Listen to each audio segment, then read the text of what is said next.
Hello everybody, welcome to the United Stand. It's Ruben Amorim's first game. It's the Manchester United versus Ipswich preview. Are you excited? The tree, Robert Plant, he's so excited. He's gone and put some Christmas lights on. He's trying to save himself. Smash a like if the plant should stay. I don't know whether those lights are enough, but he's doing his best. Anyway, Amorim's first game in charge. We've got a ridiculous comment from Gary Neville I want to talk about. We've got a ridiculous predicted lineup from a news outlet I want to talk about. We're going to go through the lineup together, but obviously we're playing Ipswich, and I want to talk about this because there's some very interesting things about Ipswich. Yes, they're doing well at the moment. They were unlucky at Brentford. They had a man sent off and they lost in the last minute. Yes, they were unlucky against Leicester. They had a man sent off and they ended up drawing. And yes, they had a brilliant result against Spurs last week, 2-1. Well done. But they, interestingly, have not won a game at home this season. Even Santa's refusing to give them 3 points for Christmas. So we better not do it in late November. They've drawn 3 games. They've got 3 points. And when it comes to the home league table, they're bottom of the league. So whether it's Amorim's first game, Ten Hag's last game, or Goldbridge gets in charge just for one game, I would expect us all to win against Ipswich because they haven't won at home. And yes, they're dangerous because everyone's going to be focusing on us, but let's not forget reality. Ipswich haven't won a game at home. We're Manchester United, and we should be going into this confidently. Right, we're going to go through the lineup together and how we're going to beat Ipswich. Because I think we will. I'm not going to say we have to because I am in tune with what Amorim needs to do. But I just want to talk about this before. Now, I'm not taking a pop at Gary Neville on this because I think some of you will agree with it. But I feel that I did this a lot with Ten Hag and I'm going to do it with Amorim. Realistic. We cannot let people run away with themselves. So Gary Neville is saying that the players are making all the right noises. I expect top 4 for Man United this season, or I think we'll get top 4 this season. I find that absolutely incredible. We've not played one game. He's had about 3 training days, and you've got, a very, vocal pundit saying, I expect Man United to get top 4. Look, Gary's entitled to his own opinion. There'll be people in the chat who completely agree with him. What I'm saying is this type of, people need to fill noise, and Man United needs to fill more noise than any other club, and people say stuff, and I just think that I'm not going to sit here and say that because what is the consistent over the last 10 years at Manchester United? We do not get our expectations. Year after year, it's like Mourinho was going to win us a title. Even this year, Ten Hag minimum has got to get top 4. We don't achieve it. What we're consistent at is consistently not reaching expectations that many fans think is the minimum for Manchester United. We should be in the Champions League, of course. But Ruben Amorim is still inheriting the same issues that Ten Hag had. We've still got players you can't trust. We've still got players that might pick up injuries. We've still got players that may be inconsistent. Now, I expect a bounce against Ipswich, I do. But to say we're going to get top 4, or you're expecting top 4, subconsciously that feeds into the fan base. And the call-in shows, the other pundits. It won't be long if subconsciously top 4 is the expectation for Amorim. Come March, we're not getting it. Oh, he's had a bit of a disappointing start. He'll be under pressure next year. I want the expectation to be realistic. So Gary Neville can say expecting top 4, thinks top 4, whatever. I think if we get 6th place, it'll be a good season, and I'm focusing on the Europa League because that's a route into the Champions League. I know we're only a few points off top 4, but riddle me this. What other team are we going to take out of the top 4? Because it's not going to be Arsenal, it's not going to be Liverpool, and it's not going to be Man City. So there's one other spot. Do you agree that we are better than Chelsea or Villa or Spurs or Newcastle or even Brighton just because we've got Amorim in charge of the same players? That's what I mean. I know Gary's and other people will be saying, I'm not having a pop at all. You're entitled to your opinion, but I think it's a mistake because we keep doing this.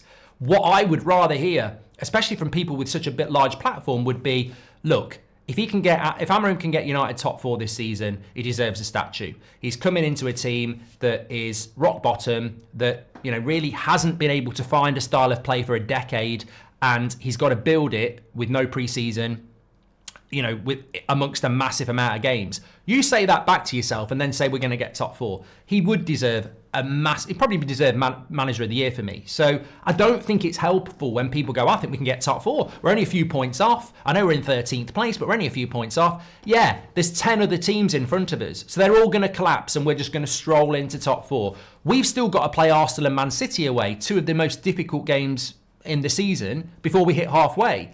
If we are in 5th place by Christmas, then you'd go, look, it's ours to lose. But I think the expectations don't do anybody any favours, and we must protect this manager. This squad, this formation, this new style of play, it's all new. And I expect bumps in the road. I almost embrace the bumps in the road because every other manager has had that 1 year bounce and then it goes wrong. They abandon what they're about to get the bounce and please the players, and then it falls away under the players' inconsistency. I would rather the manager came in and went, I'd rather forgo the bounce to do, we're playing a 3-4-3 and this is how it's going to work, and if you don't do it, you're out.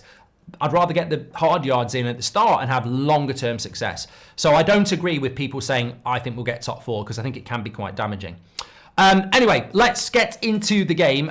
Just before I do this, by the way, I'm gonna say, let me just get the predicted lineup. I want you to get in the comments below. Yes, you can talk about the plant, but I want you to get into the comments below and tell us what your thoughts are on your lineup. Give us your lineups, because I want to read some of those. Because I saw one in the Evening Standard last night, and this is what they had. What are your thoughts on this? Onana in goal, and then it would be Delo and Ahmad as wing backs. I don't know which side they'd be on, or wingers. De Ligt, Mazraoui and Martinez as the 3 centre-backs. Yeah. Mainu and Agate as the holding midfielders, and then Bruno and Garnacho behind Rashford. It's interesting, isn't it? So Rashford would be up front, Delo and Ahmad would be the wide people, Garnacho and Bruno would be behind the striker Rashford, Mainu and Agate as the holding midfielders, and then Mazraoui and De Ligt and Martinez as the 3. Look, there are so many permutations. I think that's what makes it exciting. I'm going to give you mine now, but I mean, look, that would leave Yoro and Casemiro out, wouldn't it? But I find it really difficult. You know, I'm actually in agreement that I think Mazraoui will play. I really, really do. But I also think that Lenny Yoro is going to play. So I've put Lenny Yoro there. I've got De Ligt playing centre. I just think Yoro's going to play based on what I said this morning, that if he's been taken out of playing an under-21 game, then obviously I think that he might be further along than we think. And I think Amorim is not going to wait to get players involved, although we don't necessarily know that. So, I mean, it's so exciting to predict the 11 because you just don't know what he's going to do. Obviously, I think Martinez will play if fit. If not, it opens up possibilities to maybe put Mazraoui in there. I'm not 100% sure how that's going to work on whether Martinez is fit or not. I suppose we'll know in the press conference tomorrow. I think that Garnacho will play as the left-hand side because I think that he's fit. I know he's coming back from South America, but he's fit. You want to win the game. And again, same as Yoro, I think you'll put him into the team if he's fit. And why wouldn't you do that? Into the holding midfield position, I do believe that Agate will start. Obviously, he's been playing well for Uruguay, the travelling, etc. But he is match fit. So, all right, he's not trained for a couple of days, but I don't think that would be enough not to pick him. But I also think he'll go with Casemiro. I just feel that Mainu might not be quite ready for it. And it might be the same with Yoro as well. I think he will go with Casemiro in that position and maybe bring Mainu on. Obviously, Bruno Fernandes will play. I think that's absolutely nailed on that he will play in behind.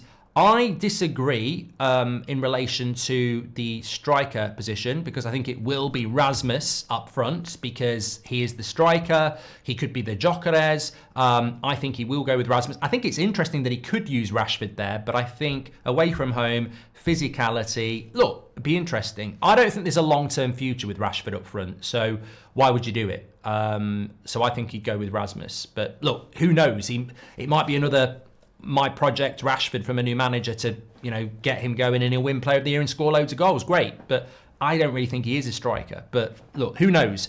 He's not a number 10, is he? And he's not a wide winger who's got to track back. So he's got to be something he's not if he's going to be part of this system. And we know he will be. I think he'll play Rashford not there. You're not getting away with that, Rashford. I think he'll put Rashford in behind the striker, which would mean no place for Ahmad. Although Ahmad might play in place of Garnacho, but that's my predicted lineup. If I get 8, I'll be very happy. If I get 9, give me a job as your assistant. If I get 11, just give me the job. But that's what I'm going to go with in relation to the United lineup.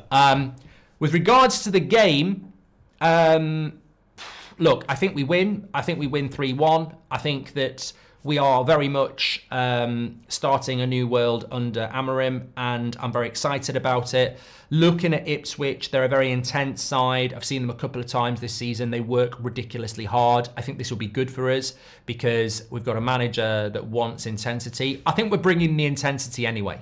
We're bringing the new formation.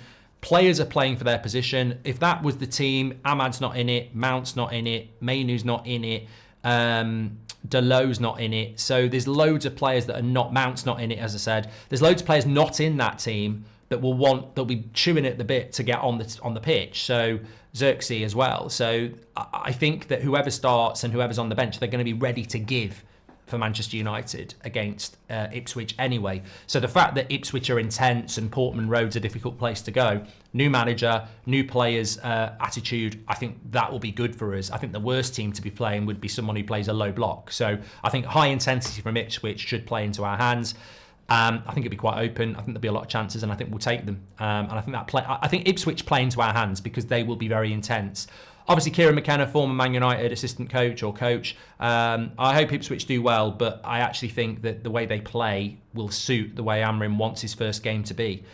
You wouldn't want to be playing against a team that wants to counter, or you want to be playing Everton or something like that. You'd want, Ipswich are sort of suitors. So I fancy us to score at least 3 goals, maybe concede 1. 3-1 Man United is my prediction for the game. Anyway, a quick preview because that's what it's all about. Thank you, everybody, for watching. Get your comments in below. Get your lineups in below. Let us know that. Do you think saying top 4 is fair on Amorim before he's even kicked a ball? I think this sort of thing, some of you will agree with it, but I just think we as fans need to be more responsible in setting expectations for a manager that's coming in late November with no pre-season, with a bunch of players that we don't trust, and then suddenly we're all going to go, yeah, top 4's on, when there's loads of teams with better we don't have a style of play and we're going to get top 4. We haven't had a style of play for 10 years and we're going to get top 4. It's that realism I want in the fan base. You can dream, you can hope, but to expect or discuss top 4 at the moment is incredible considering every manager since Sir Alex Ferguson hasn't really had a sustained style of play.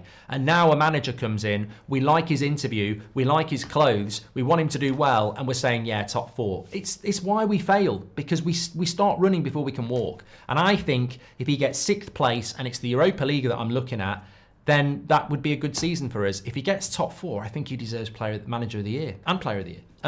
Thanks everyone for watching. Loads for you to get your comments in on. Smash a like on the video. I'll speak to you in a bit. And also, what do you think about this show off in the background with the lights? What's that all about, eh? What's that all about?